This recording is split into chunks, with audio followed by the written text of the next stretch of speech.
Сейчас мы рассмотрим глаголы прошедшего времени. В прошедшем времени в хакасском языке используются следующие пары аффиксов. Ганген, хамкен, амен. Таким образом, как можно сформировать в прошедшем времени слово «ел», «принимал пищу»? Как вы скажете? Азыранган. А если что-то конкретное ел? Чен. А если пил Эскен.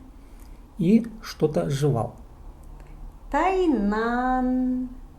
Сидел, Одырган, стоял, турган, смотрел, көрген, слушал, искен, говорил, шоқтан, думал, сағынған, писал, басқан, учился, үгіренген, читал, хығырған, готовился.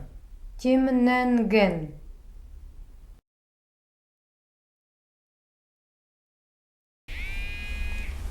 Изен, изен, женемейт кызым, крезік götürgem, мен парфолбам, нұға, марғыда болысқым. қайдық марығады. Инне тілінді, бастағы орын алып алғам. О, қандары, алғыстапшым. Алғыз.